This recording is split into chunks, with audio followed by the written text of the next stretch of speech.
Okay, so last class में हमने I guess sensitivity analysis start किया था। बिजनेस की वैल्यूएशन कैसे करते हैं वो बेसिकली हम यहाँ पे पढ़ रहे हैं। तो इसमें एक मेथड होता है सेंसिटिविटी एनालिसिस। पहले हमने दो मेथड्स पढ़े थे, इकोनॉमिक वैल्यू एडेड एंड एक और कौन सा पढ़ा था,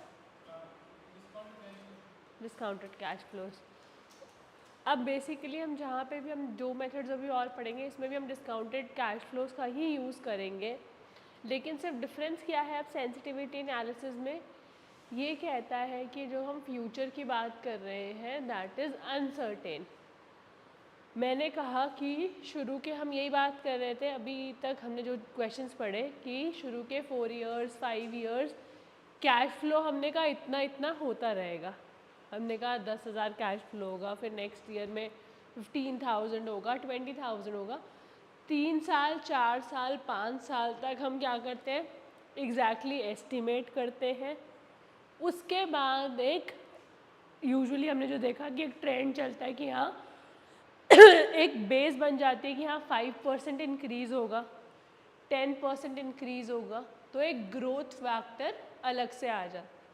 देन उसके बाद हमारे पास दो फैक्टर्स की हम यहाँ पे बात करते हैं। एक हम बात करते हैं WACC की, weighted average cost of capital, या हमारा R जिसे हम बोलते हैं, और एक हमारा फैक्टर होता है ग्रोथ रेट G। अब ये सेंसिटिविटी एनालिसिस क्या कहता है कि ये जो दो फैक्टर्स हैं ये क्या कर सकते हैं, वेरी कर सकते हैं in the future. Future is not certain कि मैंने कहा कि हाँ अगर 9% डिस्काउंटेड रेट है तो डिस्काउंटेड रेट 9% ही रहेगा, वो बदल सकता है, 10% हो सकता है। मैंने कहा मेरा ग्रोथ रेट 3% है तो ज़रूरी नहीं है कि वो 3% ही रहेगा, वो 2.5 2 3.5 इन सब में से कुछ भी हो सकता है। तो वहाँ पे वो वेरिएशंस हमेशा रहती हैं। तो उन वेरिएशंस के अकॉर्डिंग अगर वो वेरिएशंस आई तो हमें कितना डिफरेंस पड़ रहा है in the market value, in the valuation, वो चीज़ को डिपिक्ट करना इज सेंसिटिविटी एनालिसिस। ठीक है, कि हम क्या कर रहे हैं, आसपास की चीज़ों को, आसपास के केसेस भी देख रहे हैं और फिर एनालाइज कर रहे हैं कि क्या ये ठीक है या अब हमारे लिए रॉन्ग डिसीजन तो नहीं हो गया अगर ऐसे की बजाय थोड़ा सा भी माइनर चेंजेस आ गए। सो ये चीज़ देखते हैं। In business valuation, sensitivity analysis is used to assess how the value of a business changes. कैसे जो बिजनेस की वैल्यू है वो चेंज हो रही है, कब, जब हम वेरिएशंस कर रहे हैं किसमें, की एजम्पशंस में, such as revenue growth, discount rate और the cost structure. Sensitivity analysis is an approach employed in financial planning to examine the effects of varying independent variables values on a given dependent variable। एक independent value की independent variable पे क्या फ़र्क पड़ेगा, किस पे, dependent variable पे, जहाँ पे particular like कुछ circumstances है वहाँ पे। Sensitivity analysis is often applied across many disciplines, from economies and engineering to geography and biology. ये सेंसिटिविटी एनालिसिस हर जगह पे यूटिलाइज होता है कि अगर आप चेंजेस ला रहे हैं तो उसका क्या क्या इफ़ेक्ट आएगा। अब इसी से रिलेटेड हमने क्वेश्चन स्टार्ट करे थे नेक्स्ट क्लास, लास्ट क्लास में, जिसमें हमने वो पढ़ा था कि हम NPV निकाल रहे थे, नेट प्रेजेंट वैल्यू, और उसमें हमने कहा कि अगर 10% से कोई एक फैक्टर चेंज हो रहा है, 10% से बढ़ रहा है, करे थे हमने लास्ट पार्ट में वही क्वेश्चंस, तो वहीं से कंटिन्यू करते हैं हम।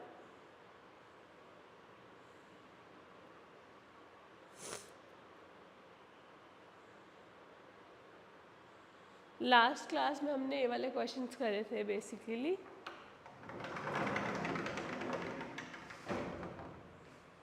कि लाइफ ऑफ द प्रोजेक्ट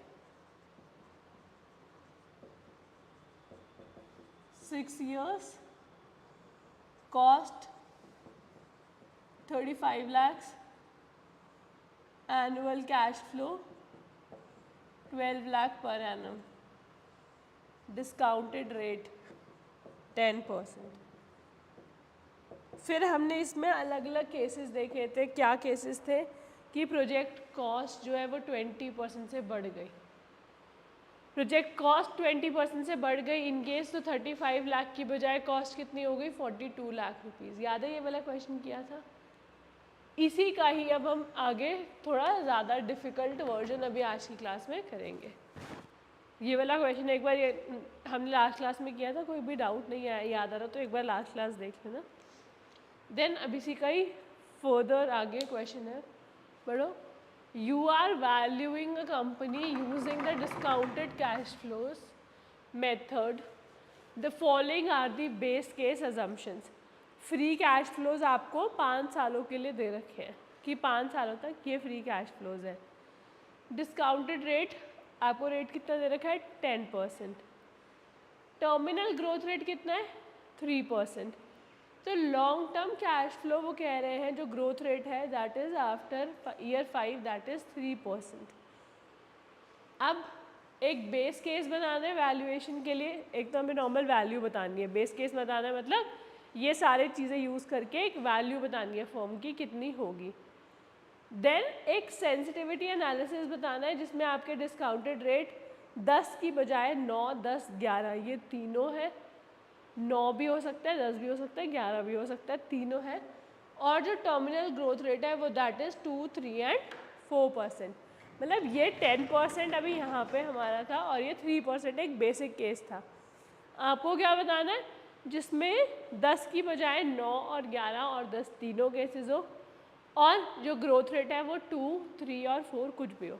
तो टोटल यहाँ पे कितने केसेस बनेंगे 9 केसेस बनेंगे जब 9% डिस्काउंट रेट है और ग्रोथ रेट 2% है। 9% ही वो है लेकिन ग्रोथ रेट 3% हो गई, वो 9% ही है बट ग्रोथ रेट 4% हो गई। ऐसे 10 के साथ भी तीनों केसेस और 11 के साथ भी तीनों केसेस। बट सबसे पहले एक बेस केस उन्होंने बनाने के लिए कहा है तो सबसे पहले उसी पे फोकस करेंगे।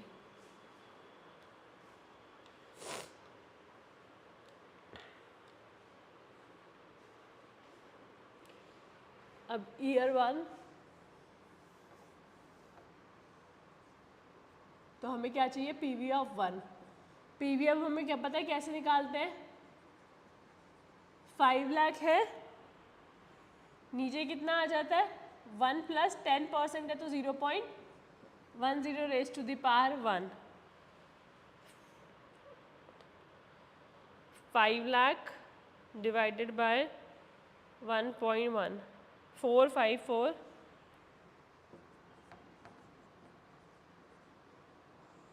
545.45। पी वाई ऑफ 2 कितना है 5,50,000 upon 1 plus 0.10 raise to the power 2 क्योंकि 2 ईयर्स हो गए हैं अब। So 5,50,000 divided by 1.1 divided by 1.1. It is again same 454,545.45. Then present value of 3, it is 6,05,000. नीचे कितनी आ जाएगी पार, correct.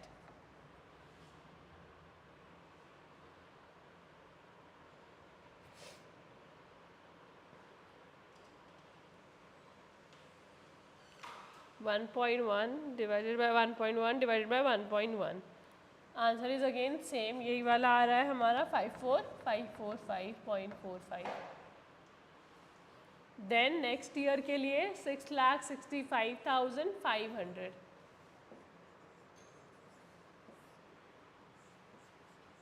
1 plus 0.10 raise to the power 4। I guess इसमें इन्होंने वैल्यूज़ इसी तरीके से दे रखी हैं कि जिसमें सबका आंसर ऑलमोस्ट यही आ रहा है। Divided by 1.1 4 times when we divide by 4 the answer is again same. And for the 5th year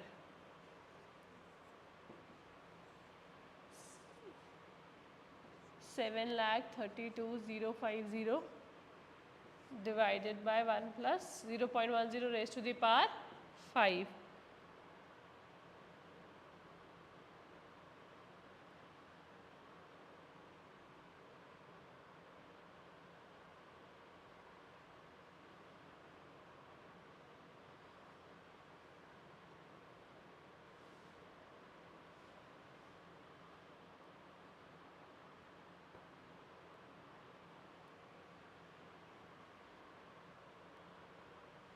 yes, answer is again same 454,545.45। अब ये तो क्या हुआ, हमारी पाँचों ईयर्स की क्या आ गई, प्रेजेंट वैल्यू आ गई। ठीक है,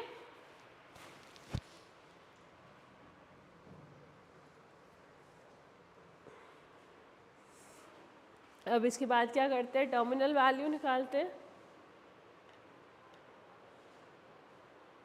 इसके बाद टर्मिनल वैल्यू निकालते हैं। टर्मिनल वैल्यू कैसे निकालेंगे,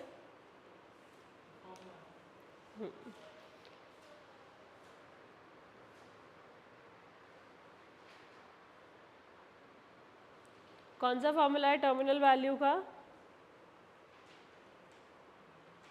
future cash flow of 5th year into 1+G upon में डिस्काउंटेड रेट या वही WACC माइनस G, वो यूज़ करके वैल्यू निकालेंगे।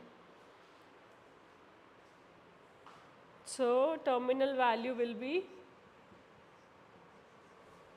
454,545.45 into 1+G, growth rate is 3%, so 0.03 divided by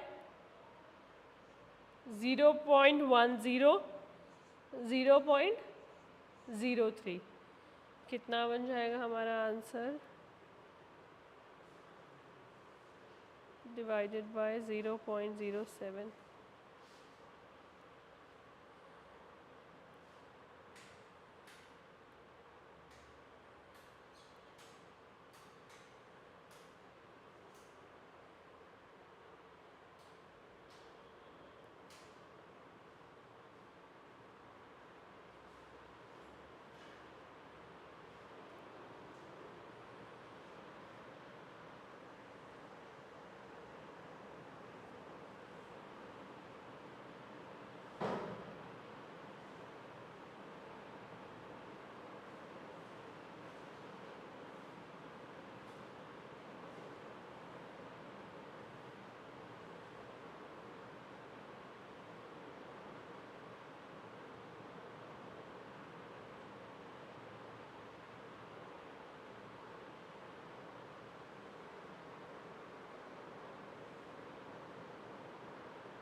कितना आ रहा है इसे सॉल्व करके,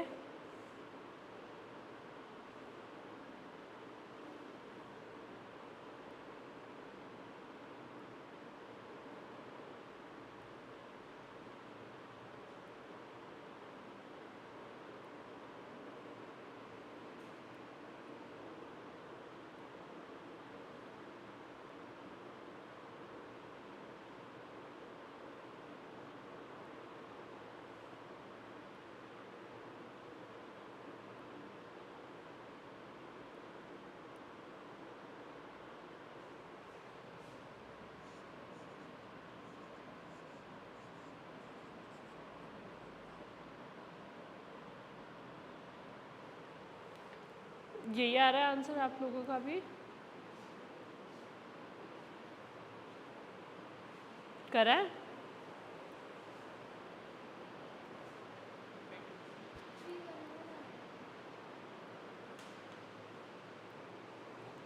वो मैंने 0.5 नहीं लिया होगा, उसी से आ रहा होगा।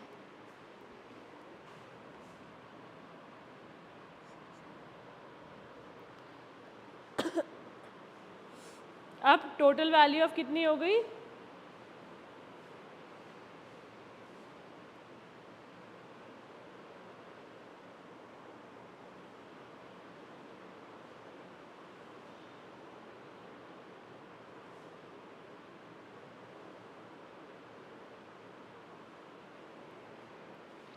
अब देखो ये आ गया हमारा यहाँ तक का टोटल वैल्यू यूज़ करके। अब सेंसिटिविटी एनालिसिस करना है, जहाँ पे हम क्या करेंगे, सिर्फ लास्ट वाली वैल्यू को चेंज करेंगे जहाँ पे हम 9% वो ले रहे हैं डिस्काउंट रेट। डिस्काउंट रेट कितना ले रहे हैं 9% और 2% ले रहे हैं ग्रोथ रेट।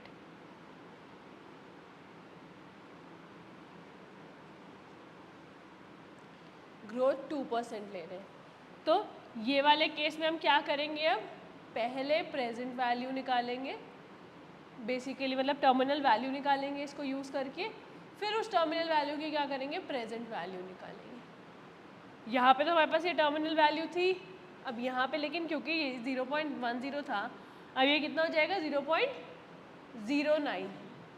तो पहले टर्मिनल वैल्यू निकालेंगे, फिर क्या करेंगे, फाइनल वैल्यू निकालेंगे, प्रेजेंट वैल्यू उसकी। करके देखो, एक दो केसेस करो, फिर मैं अगर नहीं समझ आता है तो आई विल डू। कोई भी दो केसेस करके देखो, 9% के अकॉर्डिंग 2% कर लो और 11% के अकॉर्डिंग 4% कर लो। दो केसेस कर लो। मैं एक सेकंड मार्कर लेके आ रही हूँ, आप लोग लेकर दो करके।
कौन सा केस कर रहे हो?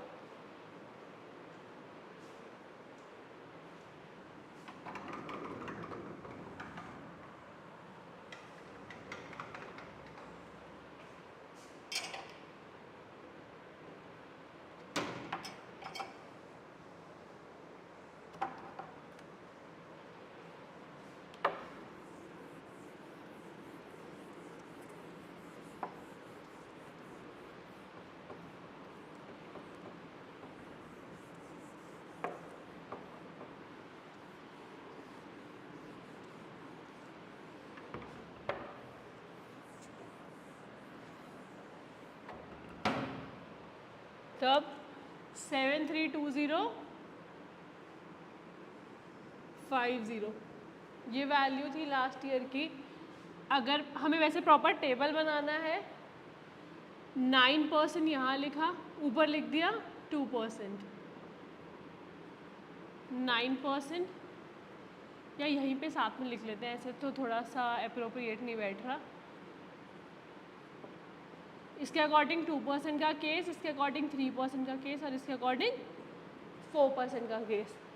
तो अगर इसके अकॉर्डिंग 2% का केस चल रहा है तो 732050 1 प्लस ग्रोथ होता है multiply by 1 plus growth, 1 plus growth is 2%, तो 1 प्लस 0.02 डिवाइडेड बाय 0.09 माइनस 0.02, यही होगा।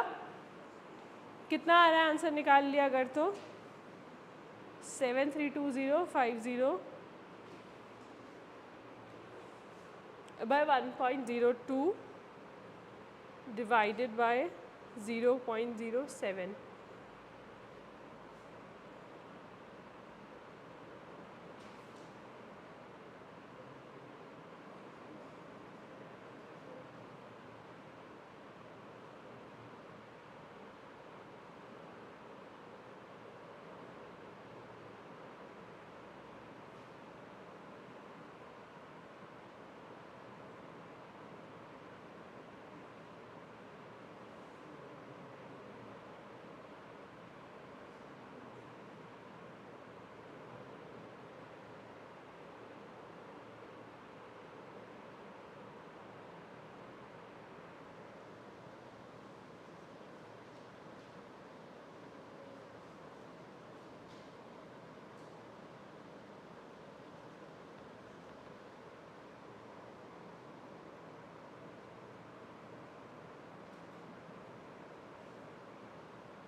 ठीक है, अब ये आया हमारा ये वैल्यू।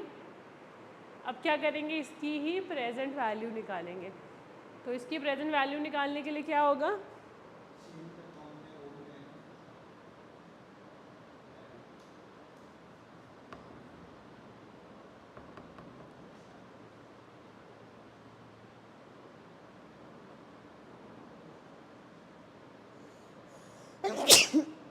डिवाइडेड बाय, किससे डिवाइड होगा, 1 plus 0.09 raise to the power 5। So 1.09 into 1.09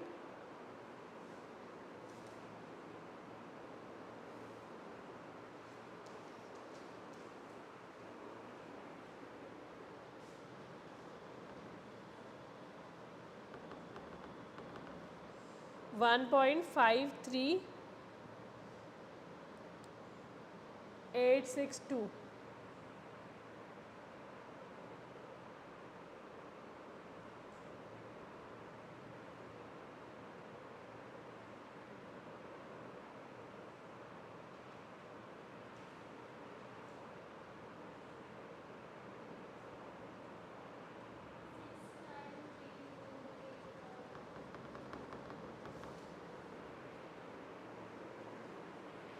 अब ऐसे ही करके हर केस की वैल्यू निकलेगी।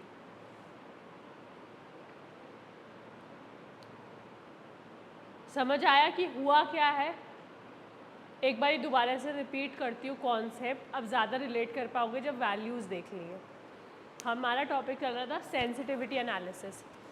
सेंसिटिविटी एनालिसिस का क्या मतलब है कि ये देख रहा है कि अगर आपकी चीज़ों में आपने जो सोचा है उसमें क्योंकि आप एजम्पशंस बना रहे हो। मैं अगर डेप्रिसिएशन लगाती हूँ एक प्रोजेक्ट पे, तो डेप्रिसिएशन के जो रेट निकालते हैं वो यही सोच के निकालते हैं कि मशीन कितने साल चलेगी। मैंने कहा कि मशीन 10 साल चलेगी, तो क्या बिल्कुल ज़रूरी है कि मशीन 10 साल ही चलेगी? 9 साल भी चल सकती है, 9.5 साल भी चल सकती है, 10 साल भी चल सकती है, 10.5 साल भी चल सकती है, 11 भी चल सकती है, 12 भी चल सकती है। लेकिन मोस्टली उम्मीद क्या होती है कि जो एजम्पशन करा है उसमें थोड़े बहुत चेंजेस ही आएंगे।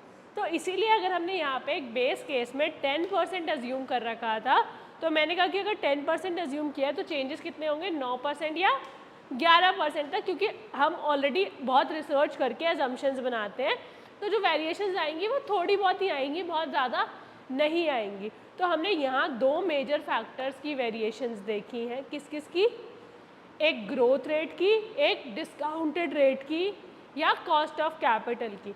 ये 2 चीज़ों की वेरिएशंस जो हमने देखी हैं, इसके बेसिस पे हमने डिसीजन लिया है कि अगर ऐसे चेंजेस आ रहे हैं तो क्या हमें तब भी डिसीजन लेना है, या मेरी मार्केट वैल्यू, अब फॉर एग्जांपल मैं इसको देख के, पहले वाले को फैक्टर को देख के अगर मैं 6 लाख समथिंग वो बन रही थी, सॉरी 6 करोड़ समथिंग वो बन रही थी, और 2 करोड़ हमारी सबका सम बन रहा था जो ऊपर वाले प्रीवियस ईयर हमने निकाले थे।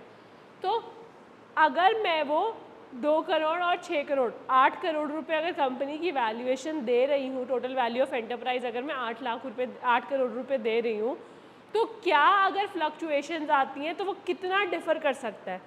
तो मैं ये वाली वैल्यू पुरानी उन सारी present values of cash flows के साथ ऐड करके देखूंगी कि अगर मैं पहले 8 करोड़ दे रही थी तो अब मैं शायद 8.2 CR की डिफरेंस आ सकता है, कि जो डिफरेंस आया वो 20 लाख रुपीज़ का आया, कि या तो मेरी कंपनी की वैल्यू 20 लाख से बढ़ सकती है या तो 20 लाख से कम हो सकती है। ये माइनर डिफरेंसेस हम क्या कर रहे हैं यहाँ पे रीड कर रहे हैं। तो इसके लिए हमें पूरा ही सेंसिटिविटी एनालिसिस का टेबल बनाना पड़ता है। अब मैंने ये 732050 को नेक्स्ट केस में क्या लिखा, 3% के साथ करा कि ग्रोथ रेट तो 3% ही रही, लेकिन अगर सिर्फ ये वाला फैक्टर चेंज हुआ तो, इसमें दोनों फैक्टर्स चेंज हुए तो, फिर ऐसे ही 10% के साथ मैंने 2% देखा, फिर मैंने 10% के साथ 3% की ये वैल्यूज़ देखी, फिर मैंने 11% के साथ 2% देखा, फिर मैंने 11% के साथ 3% देखा, फिर मैंने 11% के साथ 4% देखा। किस में कितना वैल्यू डिफरेंस आ रहा है हमें यहाँ पे वही नोट डाउन करना है, ठीक है। तो सेंसिटिविटी एनालिसिस के अकॉर्डिंग फिर हमें ये देखना है कि क्या बहुत ज़्यादा चेंजेस आ रहे हैं। अगर बहुत ज़्यादा चेंजेस आ रहे हैं और वो पॉजिटिव है मेरे लिए कि मेरी कंपनी की मैं वैल्यू अभी कम दे रही हूँ और वो बढ़ ज़्यादा रही है, तो ओके है। लेकिन अगर वो उतनी ज़्यादा नहीं बढ़ रही है तो क्या मुझे, मतलब घट रही है बल्कि ज़्यादा, तो क्या मुझे उस कंपनी की उतनी वैल्यू देनी चाहिए, नहीं देनी चाहिए, ये एनालिसिस हमें यहाँ पे करना होता है। अब अगर मैं आपको लास्ट की फटाफट अब एक 11 और 4% वाली भी देखते हैं। 732050 इंटू 1 प्लस क्या होगा 0.04, नीचे क्या आ जाएगा 0.11 माइनस 0.04, तो 732050 मल्टीप्लाई बाय 1.04 डिवाइडेड बाय 0.07।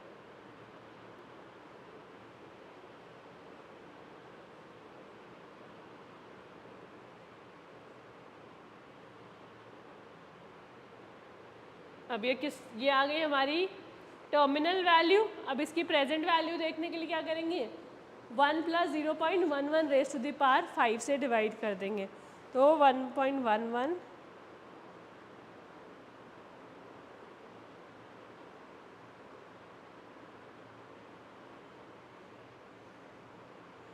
तो प्रेजेंट वैल्यू कुछ इस तरीके से हो जाएगी।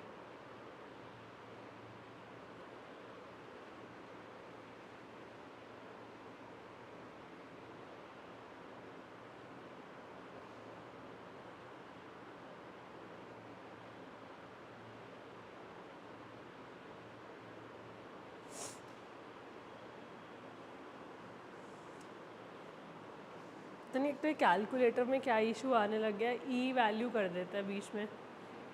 एक बार ही करना है, इसकी वैल्यू कितनी आ रही है एग्जैक्ट। अगर मैं इसको डिवाइड कर रही हूँ ना 1.11 से 5 टाइम्स,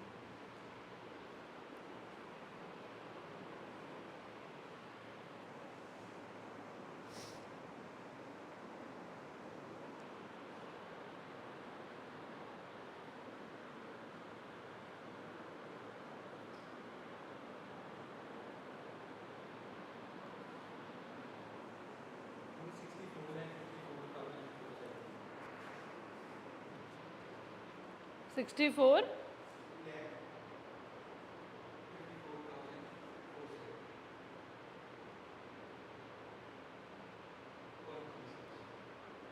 एक और भी डिजिट आएगी आई गेस, सॉरी एक और 7 है। तब यहाँ पे जो वैल्यू 69 बन रही थी वो यहाँ पे कितनी बन रही है, मतलब 69 लाख थी, यहाँ पे 64 लाख रह गई। तो कितने परसेंट का डिफरेंस बन रहा है, 5 लाख रुपीज़ का डिफरेंस बन रहा है बेसिकली, विच इज़ अराउंड 5%, 4.5% के आसपास का डिफरेंस है। तो क्या अब हमें ये डिसीजन लेना चाहिए, तो जहाँ पे अगर हम देखते हैं कि हमारी हाईएस्ट वैल्यू कौन सी है और हमारी लोएस्ट वैल्यू कौन सी है, उसके अकॉर्डिंग हम डिसाइड करते हैं कि क्या हमें इस कंपनी में अभी पैसा लगाना चाहिए या नहीं लगाना चाहिए। कोई प्रोजेक्ट है तो उसमें भी सेम देखते हैं कि इस प्रोजेक्ट में अगर कितना सेंसिटिविटी बन रही है तो लगाएंगे या नहीं लगाएंगे। क्लियर है थोड़ा सा टॉपिक की क्या हुआ है, नहीं क्लियर?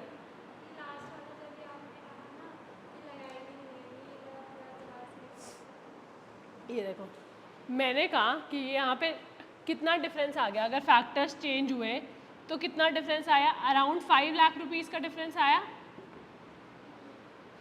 जहाँ पे कंपनी को हम 1 करोड़ रुपए के आसपास दे रहे हैं, वहाँ पे 5 लाख रुपीज़ का डिफरेंस क्या इतना ज़्यादा मैटर करेगा, तो थोड़ा बहुत ही करेगा।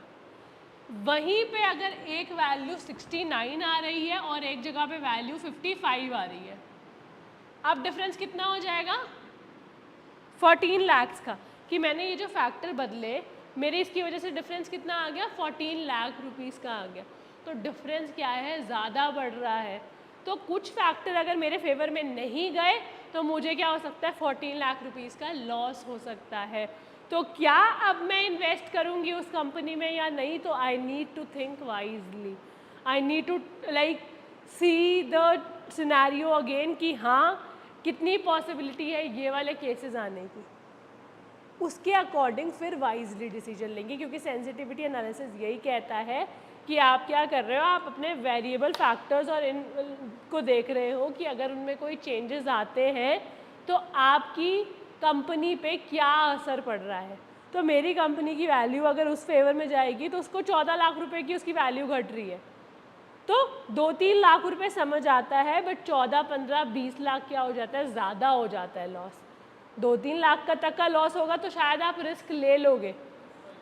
अगर वो 20-25 लाख रुपए का डिफरेंस बन रहा है तो आप रिस्क लेने से पहले क्या करोगे, सोचोगे 2-3 बारी। तो वो जब चीज़ हम सोच रहे हैं दैट इज़ सेंसिटिविटी एनालिसिस, क्योंकि हम यहाँ पे डिफरेंट वेरिएबल्स लेके काम कर रहे हैं। ठीक है, मैंने कुछ फैक्टर्स ही बदल दिए जो वेरिएबल्स इस चीज़ को, प्रोजेक्ट को इफेक्ट कर रहे थे, क्योंकि प्रोजेक्ट को 2 चीज़ें यहाँ पे इफेक्ट कर रही थी, डिस्काउंटेड रेट और ग्रोथ रेट। अगर मैंने उन फैक्टर्स को ही बदला है कि मेरा उतना जितना मैंने एक्सपेक्टेड था उतना नहीं आया, थोड़ा बहुत वेरी कर गया, तो क्या इफेक्ट आएगा कंपनी पे।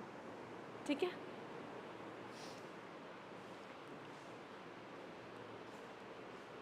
देन इससे सिमिलर क्वेश्चन है, लाइक एक कंपनी है जिसका डिस्काउंटेड कैश रिटेल बिजनेस है, discounted cash flow method use करके बताना है कंपनी का प्रोजेक्टेड कितने पे ग्रो है, 6% वो एनुअली ग्रो करेगी फॉर द नेक्स्ट 5 ईयर्स। 5 सालों तक वो कितना ग्रो कर रही है हर साल, 6%। इसमें इन्होंने डायरेक्ट नहीं दे रखा है हर ईयर का कैश फ्लो, इन्होंने बोला है कि 1 साल पहले साल आपका फिक्स है कि 50 लाख रिवेन्यू है, प्रॉफिट या कैश फ्लो नहीं दे रखा, रिवेन्यू दे रखा है। रिवेन्यू में हमारे एक्सपेंसेस ऑलरेडी इंक्लूडेड होते हैं। 50 लाख का रिवेन्यू दे रखा है और क्या बोला है, फ्री कैश फ्लो मार्जिन कितना रहता है इसमें से 15% रहता है। तो इसका 15% किया अगर 50 लाख का, तो पहले साल के लिए वो कितना हो गया, 15 लाख नहीं, 7,50,000 हो गया। अब कंपनी हर साल 6% ग्रो कर रही है, तो 6% उसमें इंक्रीज होता रहेगा। The base case discount is 8% and terminal growth rate is 2%। तो दो फैक्टर्स है यहाँ पे, 8% डिस्काउंटेड रेट है और 2% ग्रोथ रेट है। फ्री कैश फ्लो मार्जिन हमारा हो गया 15% है, ये तो इसी को एक्सप्लेन किया हुआ है। अब बिजनेस की एजम्पशंस बतानी है और परफॉर्म करना है सेंसिटिविटी एनालिसिस, जहाँ पे ग्रोथ रेट क्या हो रही है, 4, 6 और 8% हो रही है। सिर्फ ग्रोथ रेट की बात करी इन्होंने, वहाँ पे इस परसेंट की वैल्यू की बात नहीं करी है। ग्रोथ रेट जो 2% थी वो 4 हो रही है, 6 हो रही है, 8 हो रही है। डिस्काउंटेड रेट चेंज हो रहा है, उसकी बात नहीं करी है। एक फैक्टर बदल रहा है यहाँ पे इंस्टेड ऑफ 2 फैक्टर्स। जो पहले 2 फैक्टर्स वेरिएबल हो रहे थे, यहाँ पे सिर्फ एक ही फैक्टर है जो बदल रहा है, ठीक है, ग्रोथ रेट। अब एक पहले आप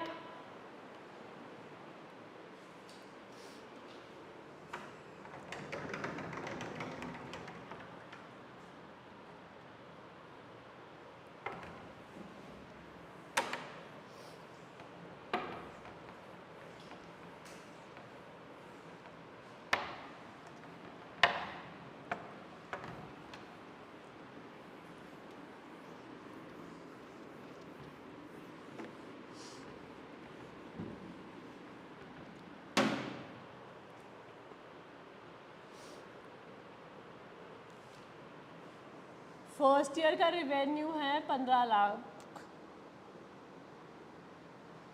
सॉरी 50 लाख।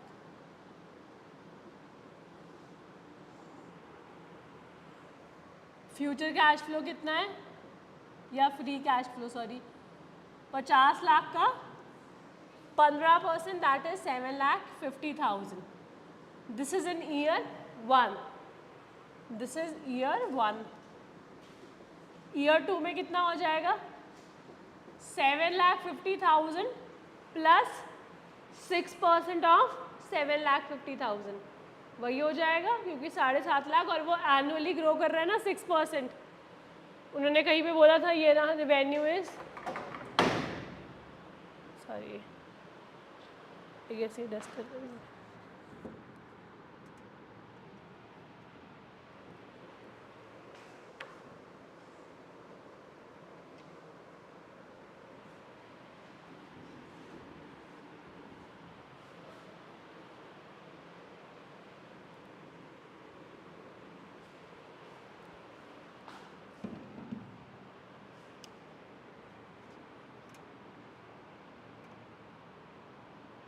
चलो वैसे वही है, यहीं पे आगे कंटिन्यू किया हुआ है कि रेवेन्यू इज़ ग्रोइंग एट 6%, ठीक है।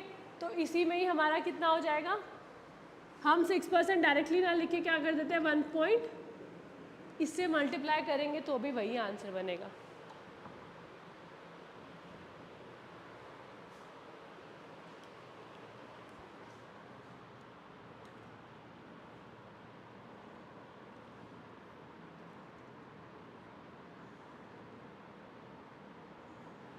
तो ओके, हल्का सा इसका व्हील ही नीचे गिर गया।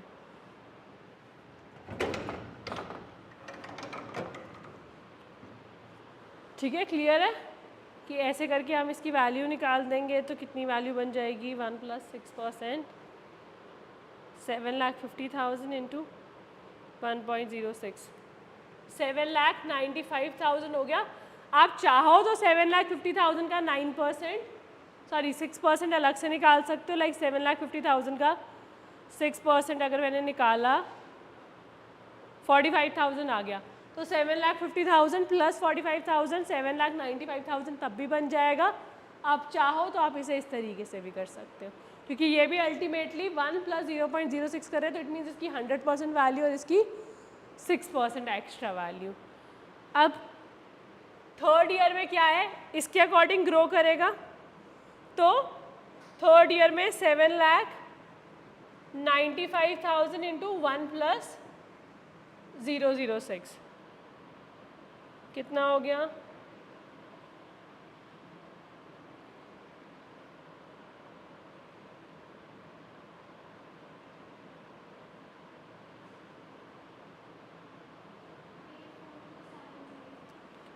एट 4 2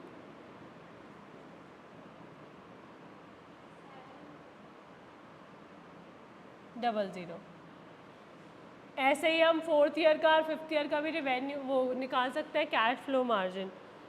ठीक है, अब हमारे पास क्या चाहिए? अब हमें फिफ्थ ईयर की वैल्यू ज़रूर चाहिए, तो उसके लिए हमें क्वेश्चन पूरा करना ही पड़ेगा एक बारी के लिए। 842 700 इंटू 1.06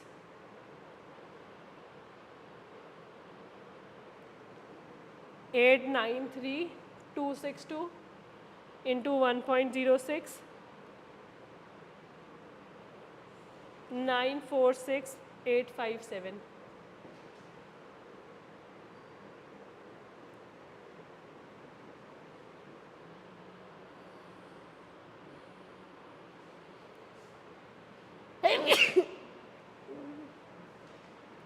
फाइनल 5 ईयर का ये हो गया। अब टर्मिनल वैल्यू निकालने के लिए किसकी ज़रूरत पड़ती है? फिफ्थ की। तो मुझे अगर टर्मिनल वैल्यू चाहिए 946858 इंटू 1 प्लस 0.02, क्योंकि ग्रोथ रेट 0.02 है, और नीचे कितना आ जाएगा? 0.08 माइनस 0.02 इंटू 1.02 डिवाइडेड बाय 0.06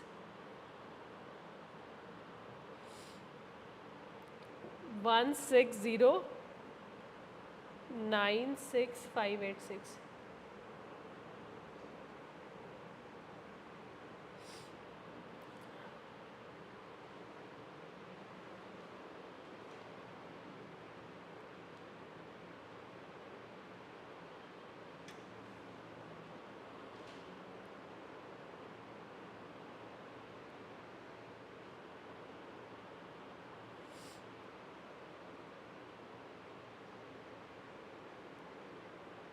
जी यार है।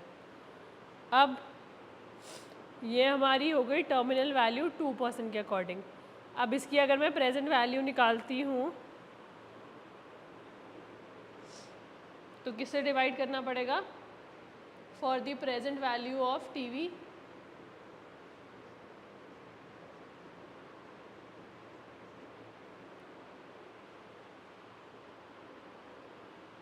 1.085 टाइम्स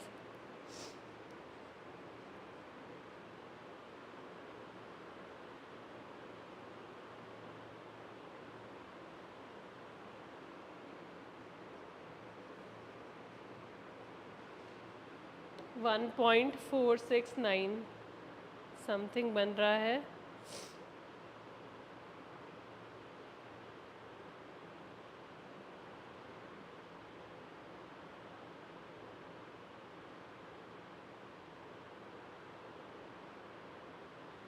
वन 109,575 समथिंग आ रही है वैल्यू। तो ये इसकी प्रेजेंट वैल्यू हो गई है टर्मिनल वैल्यू की। अब हमें जो डिफरेंट केसेस में सेंसिटिविटी एनालिसिस करना है उसके लिए क्या करेंगे? ग्रोथ रेट फैक्टर कितना कर देंगे? 4% कर देंगे। तो कहीं और कैलकुलेशन और नहीं करनी, बस यहाँ पे कितना करना है? 4%। यहाँ पे और यहाँ पे 4, फिर 6, फिर 8, अलग अलग सिनेरियोस में।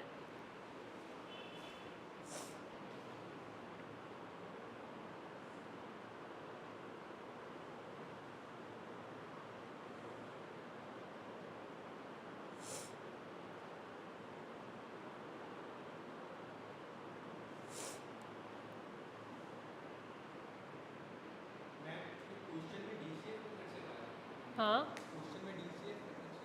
हाँ, डिस्काउंटेड कैश फ्लोज हमने बस इस वाले का किया है। वैसे हमें जब टोटल वैल्यू चाहिए तो उसके लिए हमें इन सब का ही प्रेजेंट वैल्यू निकालनी पड़ेगी ना।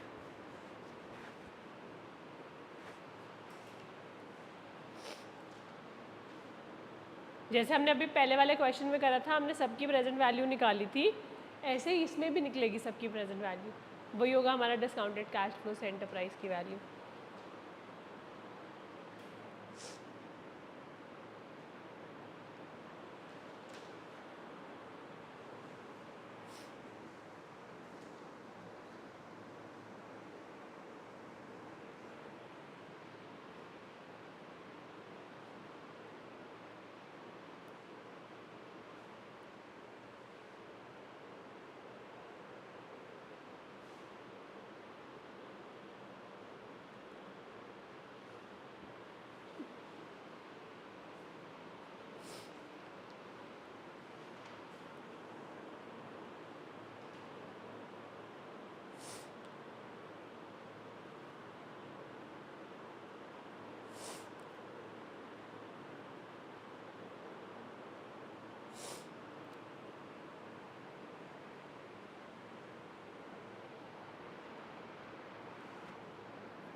चलें आगे।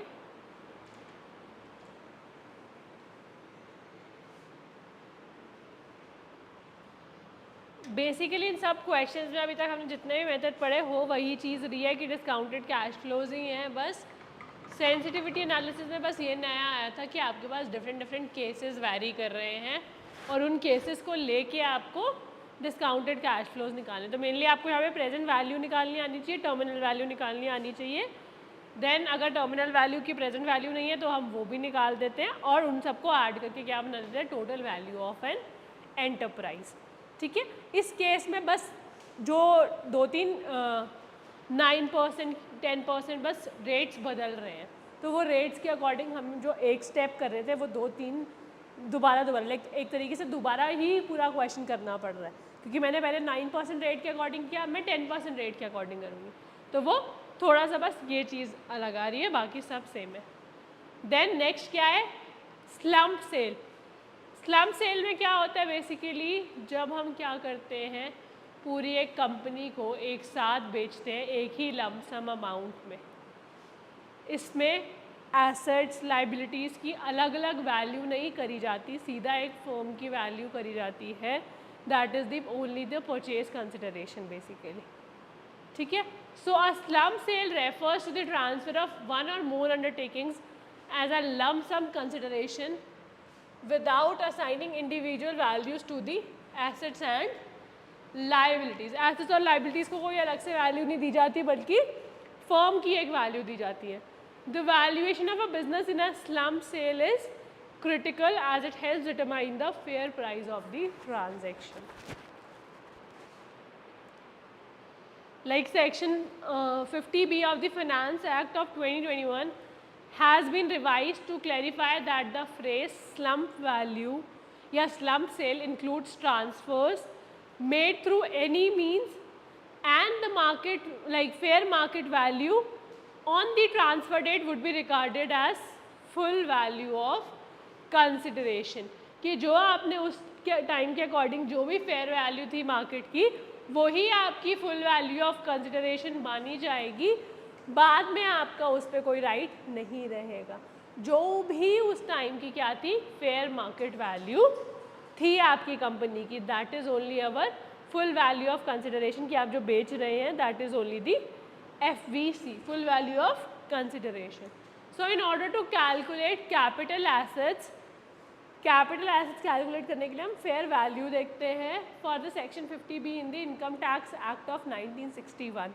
कैपिटल गेन्स वगैरह वाली जो भी आपकी इनकम टैक्सेस में यूज होती है वो सारी चीज़ें यहाँ पे देख के देखा जाता है कि आपको कोई लॉन्ग टर्म गेन्स हो रहे हैं, कोई शॉर्ट टर्म गेन्स हो रहे हैं, उन सब बेसिस को टोटल मिला के आपकी कंपनी की नेटवर्थ निकाली जाती है. In this objectives of section 48 and 49, the net worth of the undertaking and the division as applicable will be considered to be the price of the acquisition. कि price of the acquisition कौन सा consider करा जाएगा, जो company की net worth होगी, या अगर आप कुछ divide कर रहे हैं कि कुछ pieces या कुछ part distribute कर रहे हैं, अभी कुछ part sell out कर रहे हैं, तो divisible उसके according आपका price फिक्स किया जाएगा, as well as the cost of improvement and the provisions provided in the second subsection shall not be taken into the consideration. कि अगर आपने कोई प्रोविजंस वगैरह बना रखे थे फॉर इम्प्रूवमेंट की, प्रोविजन फॉर डेप्रिसिएशन है, कोई इम्प्रूवमेंट के लिए रिजर्व्स बना रखे थे, तो उन सब की वैल्यू कंसिडर नहीं की जाएगी. The complete amount of the compensation received and acquiring as a consequence of the sale of the such capital asset shall be assume to be the actual market value of the property. ठीक है, कि आप बाद में कभी दोबारा उस पर अपना राइट नहीं कर सकते कि हाँ हमें पूरी वैल्यू नहीं मिली थी, तो जो आपकी फुल कंसिडरेशन थी वो आपकी वहीं पे ही सेटल हो गई थी. देन एक मैन्युफैक्चरिंग कंपनी है, अपना वन ऑफ द डिविजन, अपना एक कुछ डिवीजन है उसके बिजनेस का, 3-4 डिविजन्स थे बिजनेस में, तो पर्टिकुलरली अपना एक डिवीजन सेल कर रही है in a slump sale, it means for a single value. The division is expected to generate free cash flows of 2 million in year 1. पहले साल में कितना करेगी, $2 million, या आप 2 million लेके क्वेश्चन कर लो, डॉलर को इग्नोर कर देते हैं, साइन लास्ट में लगा देंगे. Growing at 5% annually for the next 5 years. कैसे ग्रो कर रही है, 5% आने वाले 5 सालों तक. उसके बाद डिस्काउंटेड रेट 10% है, और टर्मिनल ग्रोथ जो है वो कितनी है, 3% है. कि लाइक 5 years के बाद वो किस पेस से ग्रो करेगी, 3% से ग्रो करेगी. तो वही अगेन फेयर वैल्यू देनी है कंपनी की. तो हमारे पास पहले साल का क्या गिवन है, फ्री कैश फ्लो गिवन है 2 million. फिर 2 million के अकॉर्डिंग हम क्या करेंगे, 5% उसे हर साल बढ़ाते रहेंगे. जब हम उसे हर साल 5% बढ़ा रहे हैं तो इसी की तरीके की इसकी सबकी क्या आ जाएगी, फ्यूचर कैश फ्लोज आ जाएंगे 5 सालों तक के लिए. और लास्ट में डिस्काउंटेड रेट 10% है और टर्मिनल ग्रोथ 3% है. ये दो वैल्यूज़ भी हैं. तो टोटल वैल्यू कितनी होगी एंटरप्राइज की, अब ये क्वेश्चन करो, जहाँ पे भी डाउट आ रहा है कॉल मी.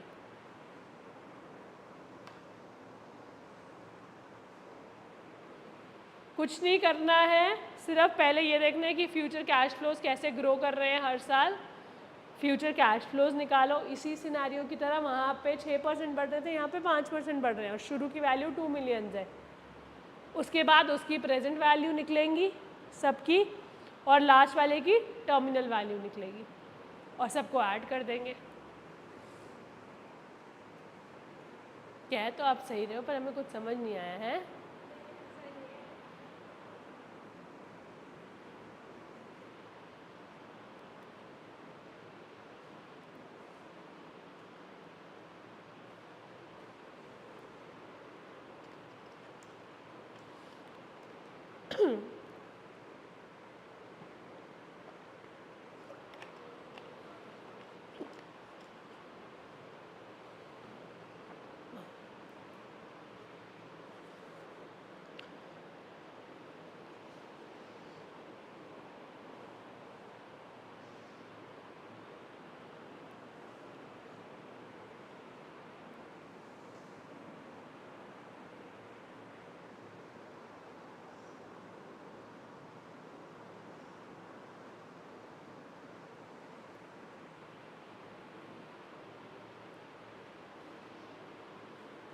कितना हुआ सेकेंड ईयर का कैश फ्लो,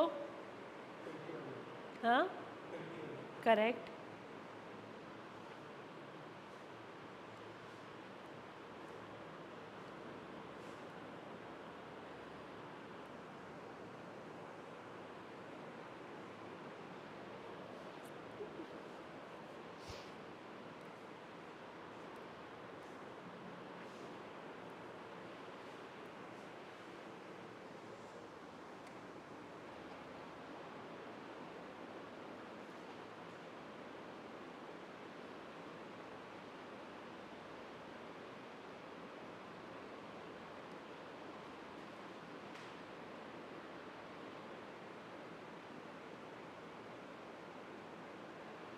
देन 21 lakhs के बाद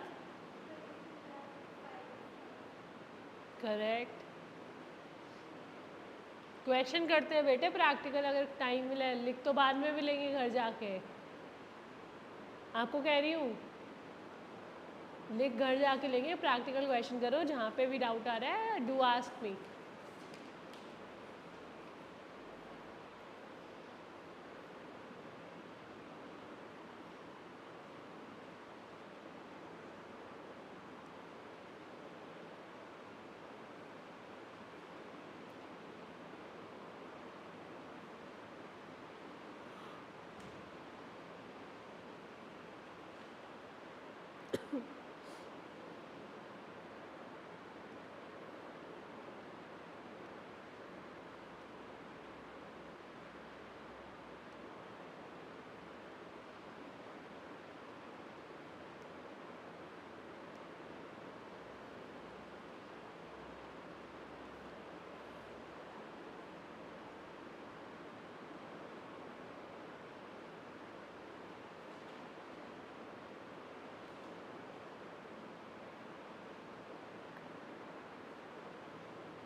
पूरा क्वेश्चन नहीं लिखना, सिर्फ क्रक्स लिखो और क्वेश्चन सॉल्व करने की कोशिश करो।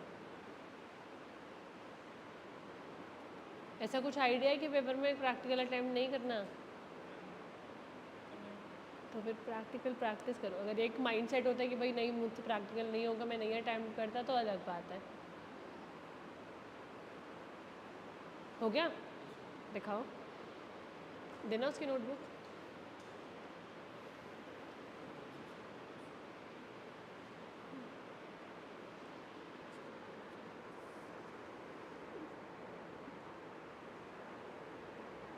आपने 2 2 बार ही लिख दिया, ईयर 2।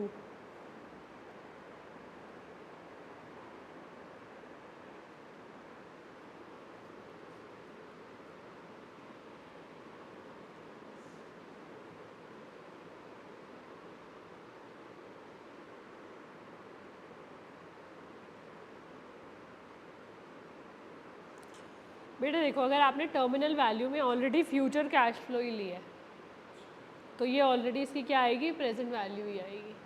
तो प्रेजेंट वैल्यू निकालते? नहीं, इस केस में नहीं निकालते, क्योंकि आपने ऑलरेडी यहाँ पे क्या लिया, ये देखो ये ऑलरेडी फ्यूचर कैश फ्लो ही। अच्छा नहीं, अभी नहीं है ये फ्यूचर कैश फ्लो। ठीक है, ये तो नॉर्मल है, वो है, मेरे को लगा वो निकालेंगे। ठीक है, बस ये है कि ये ईयर 4 होगा, ये वाला 5 ही हो जाएगा। अब ये निकली इसकी प्रेजेंट वैल्यू,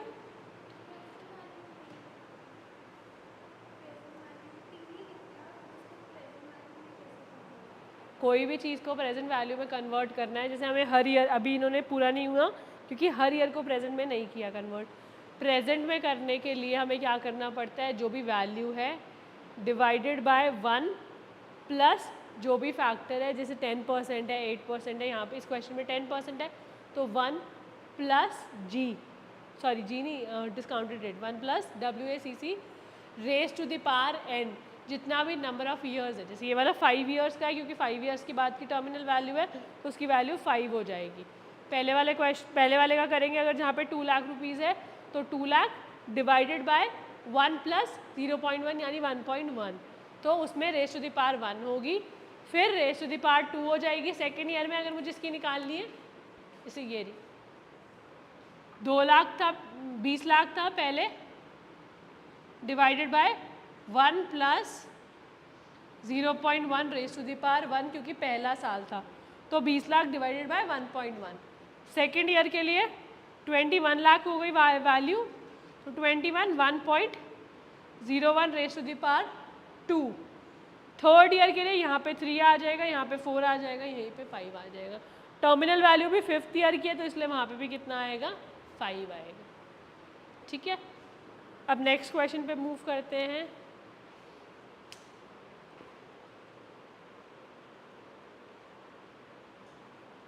नेक्स्ट टॉपिक क्या है हमारा, वैल्यूएशन ऑफ सिनर्जीज। सिनर्जी नया कॉन्सेप्ट तो नहीं है, नया टॉपिक तो नहीं है, पहले पढ़ा है सिनर्जी का मतलब क्या होता है? Yes, 1+1 makes a 2। तो यहीं पे वही बात हो रही है कि अगर कंपनीज आ रही हैं साथ में तो उनकी क्या वैल्यू हो रही है आपस में आकर, वो वैल्यू फाइंड करना और फिर ये देखना कि क्या एक परचेज प्राइस फिक्स्ड होता है, that is valuation of synergies. कि अगर हम दोनों का साथ में काम करके 200% या सॉरी, अगर हम दोनों साथ में काम कर रहे हैं और हमारा 7 लाख रुपीज़ प्रॉफिट इंक्रीज हो रहा है, मेरा इंडिविजुअली 10 लाख हो रहा था, आपका इंडिविजुअली 12 लाख रुपीज़ प्रॉफिट हो रहा था।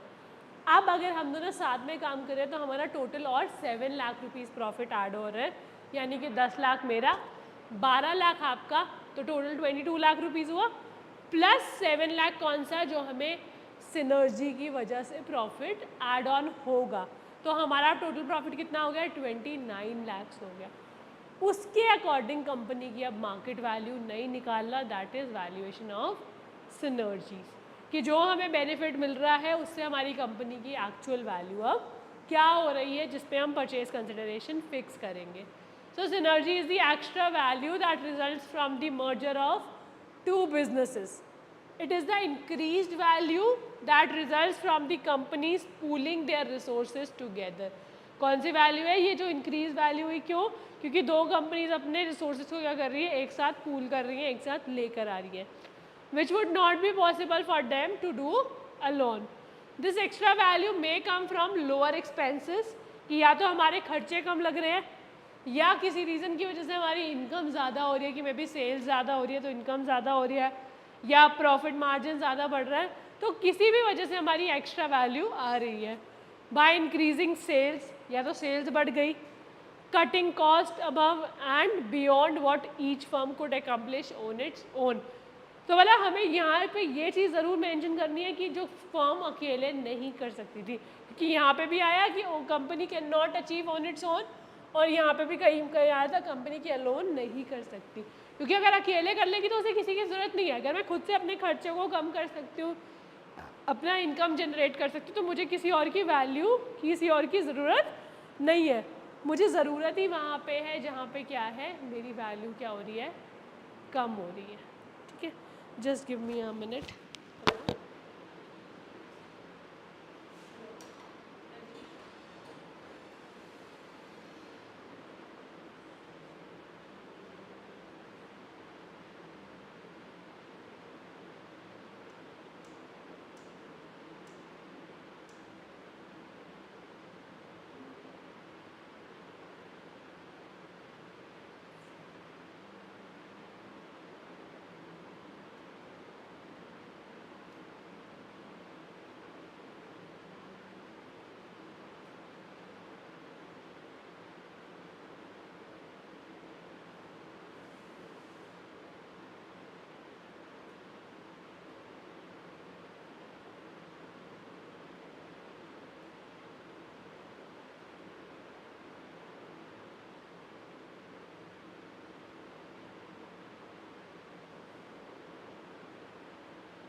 ठीक है, so this technique of estimating the value of synergy produced by the merging of two businesses is known as synergy valuation. Through this procedure, present day value of all potential synergistic advantages is estimated and added to the current valuation of the company. कि जो भी हमें इससे extra मिलेगा, जितना भी हमने estimate कर रखा है कि हाँ पोटेंशियली हमें ये वाली चीज़ का बेनिफिट मिलेगा, वो हम वैल्यू में ऐड करने के लिए ऐड ऑन कर देते हैं ताकि हमें एग्जैक्ट कंपनी की अभी की वैल्यू पता चल जाए. देन टाइप्स ऑफ सिनर्जीज जो इससे क्रिएट होती हैं, तो पहला क्या है, रेवेन्यू सिनर्जीज. मतलब सिनर्जी मतलब बेनिफिट होना. तो रेवेन्यू सिनर्जीज में क्या हो रहा है कि हमारा जो रेवेन्यू है उसमें बेनिफिट हो रहा है, हमारी रेवेन्यू इंक्रीज हो रहा है. इनकम सिनर्जी है तो इट मीन्स हमारी इनकम इंक्रीज हो रही है. कॉस्ट सिनर्जी है तो इट मीन्स हमारी कॉस्ट बच रही है. Hello,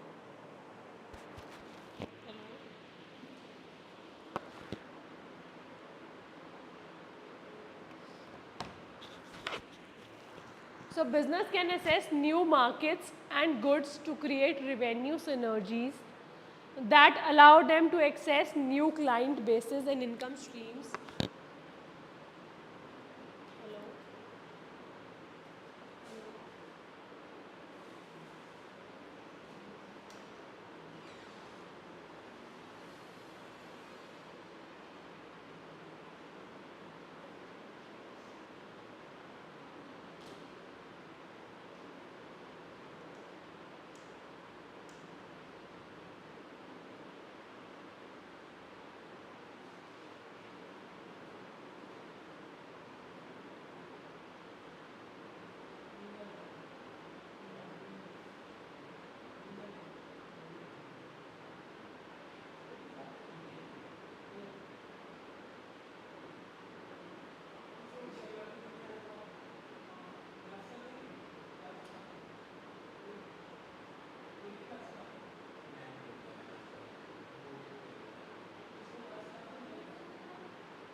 Sorry for the disturbance.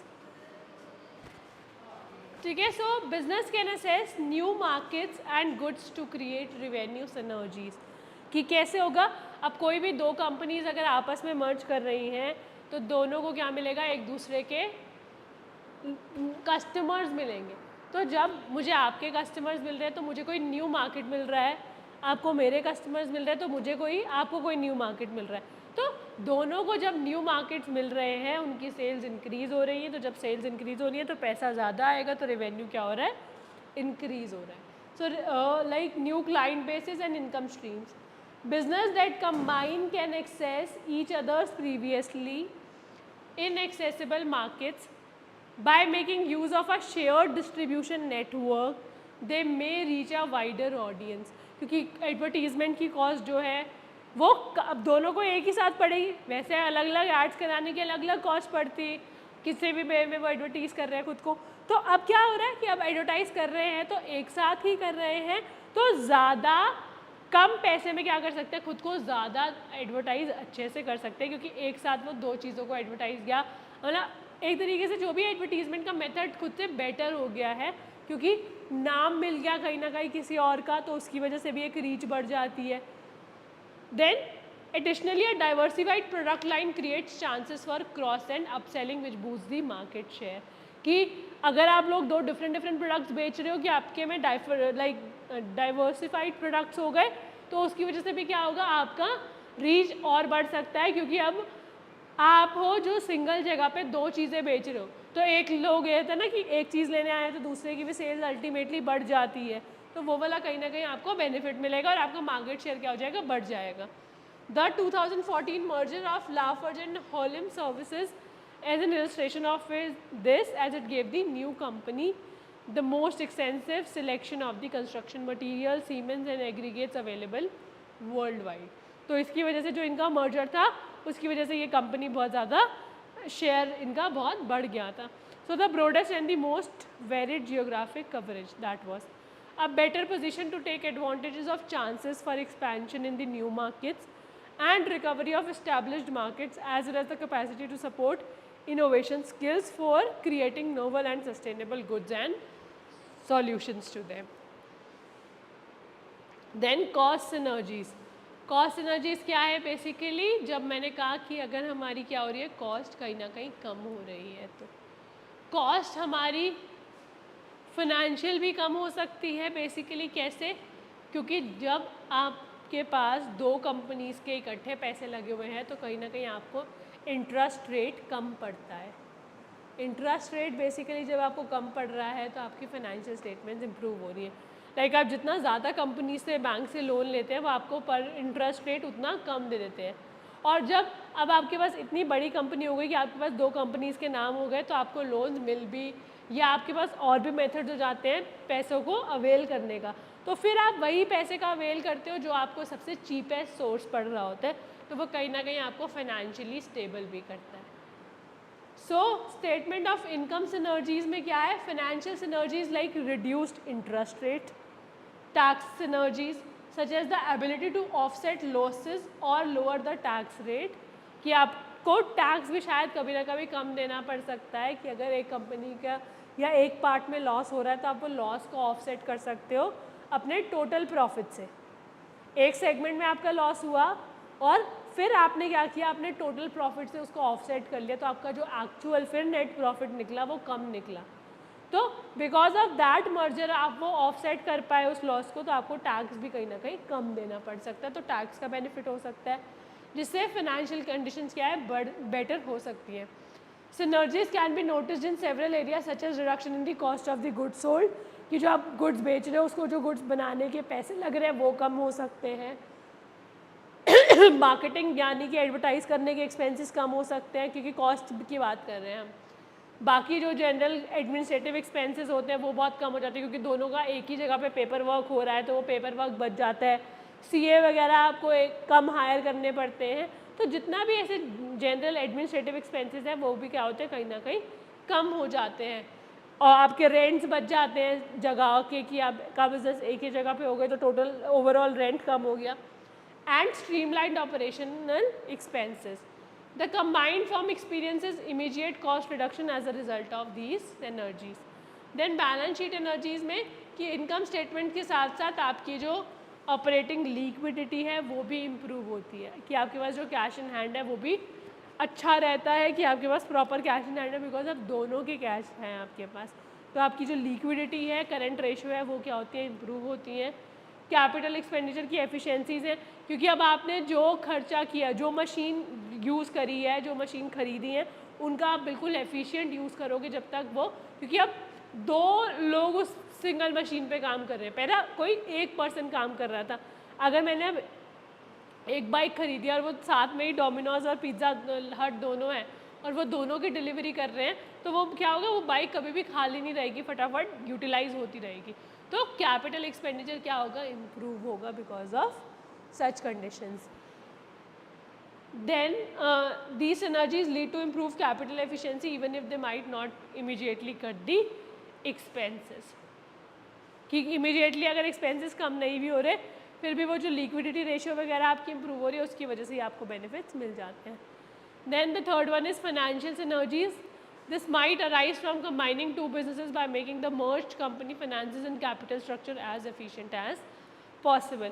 कि अगर एक फर्म थी जिसने ज़्यादा डेट में थी, ज़्यादा कॉस्ट वाला कोई लोन वगैरह ले रखा था, तो क्या करेंगे जब वो साथ में आए तो सबसे पहले वो चीज़ों को क्या करेंगे, ख़त्म करने की कोशिश करेंगे. और जो कंपनी आपने एक्वायर करी है, टेक ओवर किया है जिसका भी, उसकी कंपनी की जो भी कॉस्ट है आप उसको, फाइनेंशियल कॉस्ट है आप उसको क्या करेंगे, मिनिमम करने की कोशिश करेंगे ताकि उसको बेटर से कर सके. तो जो भी उसके लाइक हाई रेट्स वाले पैसे होंगे उनको आप फर्स्टली ख़त्म करने की कोशिश करेंगे. तो इस वे में आपको फाइनेंशियल सिनर्जीज मिल जाती है. It can be obtained through offering tax benefits, utilising tax losses और credit from one firm to offset the profits of another. ये जो अभी हमने बेसिकली बैलेंस शीट में पढ़ा, लाइक इनकम स्टेटमेंट में पढ़ा, वो भी यहीं पे यही सेम है. Increasing one's debt capacity through increase scale. क्योंकि अब स्केल बढ़ गया आपका, आपके पास 2 बिजनेसेस के पैसा है, ताकत है, तो आपको लोन्स वगैरह भी क्या मिलेंगे, ज़्यादा मिल जाएंगे, तो आपकी कैपेसिटी बढ़ गई है. Diversification and consistent cash flows आपके पास आते रहेंगे. So put it brief, economies of scale की वजह से डायरेक्ट क्लाइंट एक्विजिशन है जिससे आपका प्रॉफिट वगैरह क्या हो जाएगा, अच्छा होगा, रेपुटेशन अच्छी होगी, जिसकी वजह से कॉस्ट ऑफ कैपिटल आपको कम पड़ जाएगी. देन अब एक ये प्रैक्टिकल क्वेश्चन है इसका ही. एक मर्जर हुआ है between companies P and Q is being consider. The following is pertinent financial data for both the companies. Company P के बारे में क्या है कि 500 उसकी मार्केट वैल्यू है कंपनी की P की, 25 शेयर्स हैं उसके, प्रॉफिट्स कितने हैं 40. कंपनी Q है, उसकी मार्केट वैल्यू 300 है, 15 शेयर्स इसके आउटस्टैंडिंग है, प्रॉफिट्स कितने हैं यहाँ पे 20 K. Due to the cost reduction, cost reduce हो रही है क्योंकि आपस में काम कर रहे हैं, साथ में काम कर रहे हैं, और रिवेन्यू उनका इंक्रीज़ हो रहा है, तो उसकी वजह से उन्होंने ये एंटिसिपेट किया है कि उनको जो यील्ड्स एनर्जी से बेनिफिट मिल रहा है दैट इज़ ऑफ 50. साथ में आने से जो प्रॉफिट मिल रहा है दैट इज़ ऑफ दी 50. ठीक है. अब हमें पोस्ट मर्जर ओवरऑल वैल्यू देखनी है मर्ज कंपनी की, taking synergy value into the account, combined earning per share निकालना है, EPS निकालना है आफ्टर द मर्जर, और pre synergy value between the company P and Q is the basis for the purchase price, then calculate the amount of the premium you pay to the company Q. ठीक है.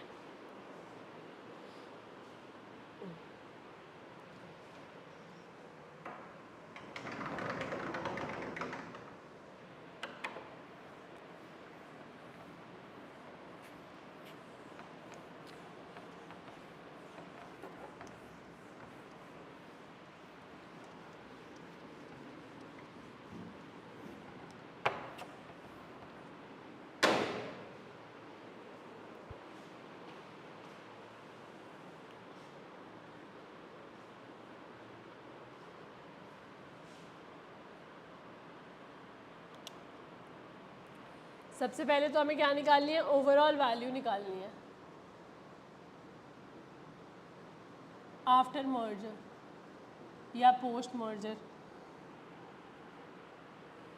तो total value निकालने के लिए market value of company P plus market value of company Q, इन दोनों की तो market value आएगी क्योंकि हमें मार्केट वैल्यू चाहिए. साथ में क्या आएगा, जितना ये सिनर्जी साथ में प्रोड्यूस कर रहे हैं, क्योंकि अब ये उनकी मार्केट वैल्यू को इंक्रीज कर देगी, तो plus synergy value. So 500 plus 300 plus 50, 850 is the overall value of the merged firm. Clear है, इसमें कुछ भी डाउट नहीं है. देन सेकंड क्या निकालना है, कंबाइंड कंपनी का EPS निकालना है. तो EPS के लिए हमें ये देखना पड़ेगा कि अर्निंग्स कितनी है total.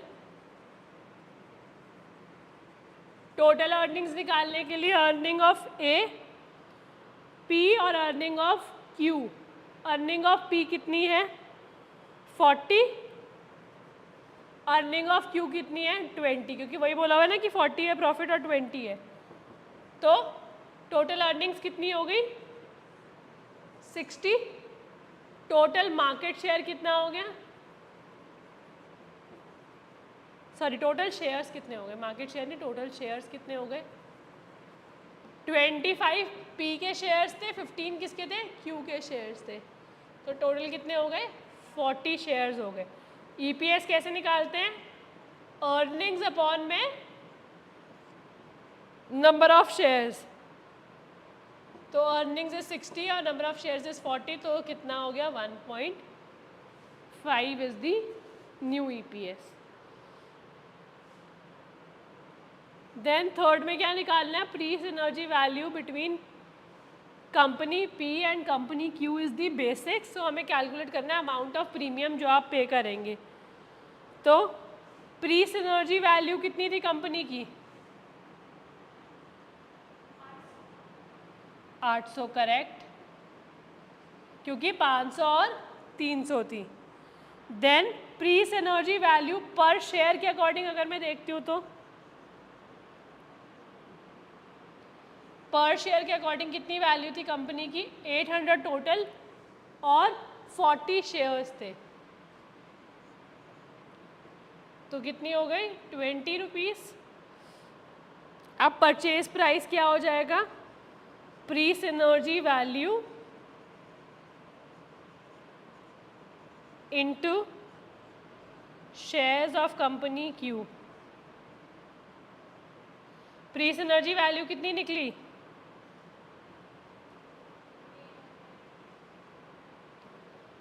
Pre synergy value is like this 20 पर शेयर, और शेयर्स कितने हैं कंपनी के पास 15, तो कितनी आ गई 300 आ गई। कंपनी की मार्केट वैल्यू कितनी है क्यू की, क्योंकि क्यू को खरीदने की बात कर रहे हैं हम, तो क्यू की वैल्यू कितनी है 300, क्यू की भी वैल्यू 300 है और मेरी इसकी जो वैल्यू हमारी बन रही है वो भी कितनी बन रही है 300 ही बन रही है, तो कंपनी को हम 300 रुपये ही पे करेंगे, कोई प्रीमियम नहीं पे करेंगे, क्योंकि यहाँ पे था कैलकुलेट करना है amount of premium you will pay, तो amount of premium will be 0 because company की वैल्यू भी 300 थी और जो उसकी एक्चुअल वैल्यू निकली है वो भी 300 निकली है। उन्होंने हमें प्री सिनर्जी वैल्यू से बोला था कैलकुलेट करने के लिए, इसलिए हमने यहाँ पे प्री सिनर्जी वैल्यू ली 800 रुपये। प्री सिनर्जी के अकॉर्डिंग पर शेयर कितना बन रहा था हमारा वैल्यू 20 रुपीज़, क्योंकि 800 अगर कंपनी के पास 800 रुपये है टोटल और 40 शेयर्स है तो पर शेयर की वैल्यू कितनी है 20 रुपीज़, और कंपनी क्यू के पास 15 शेयर है तो 20 इंटू 15 किया तो कंपनी की वैल्यू कितनी है 300।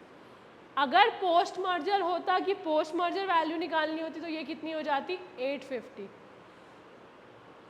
फिर यहाँ पे 850 आता और इसकी वैल्यू 21 पॉइंट समथिंग हो जाती, फिर यहाँ पे भी वैल्यू 21 हो जाती, यहाँ पे भी 330 के अकॉर्डिंग नहीं 315 के अकॉर्डिंग कुछ हो जाता, तो इस केस में कंपनी कितना पे करती प्रीमियम 15 रुपये।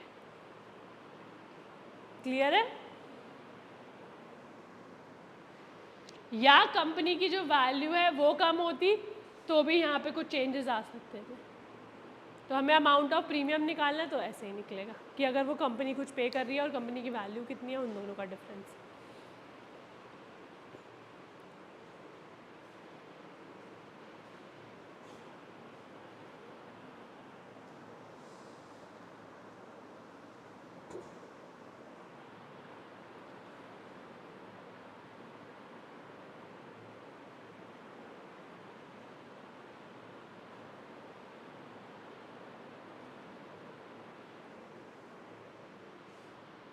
करो अब एक similar question I will give.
करो।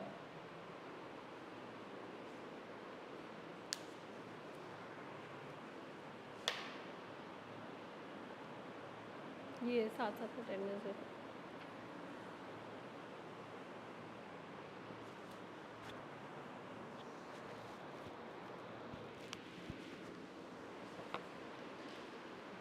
कोई डाउट आ रहा है तो पूछो, नहीं तो करते चलो।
कितनी हो जाएगी मार्केट वाली बता दो, मार्केट वाली तो 1 नंबर पर चल जाएगी।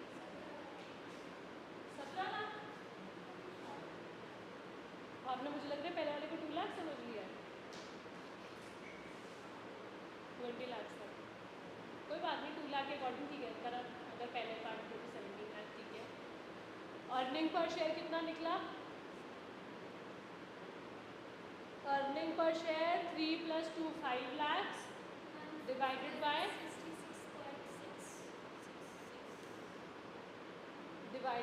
3000। तो 5 lakh divided bye 3000 is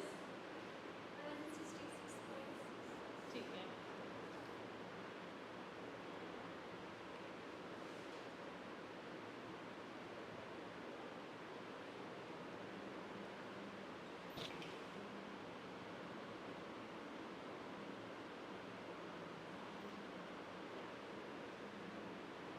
pre synergy value थी 12 लाख। अगर हम उसे 2 लाख समझते नहीं तो अगर 20 करते तो 30 लाख हो जाएगी प्री सिनर्जी वैल्यू। तो प्री सिनर्जी वैल्यू 30 लाख हो गई। और क्या चाहिए हमें? शेयर्स चाहिए। कितने शेयर्स हैं? 3000। तो कितनी होगी वैल्यू? 1000 के आसपास या 100 हो गई? 30 लाख है ना। 30 लाख डिवाइडेड बाय 3000 तो 1000 हो गई।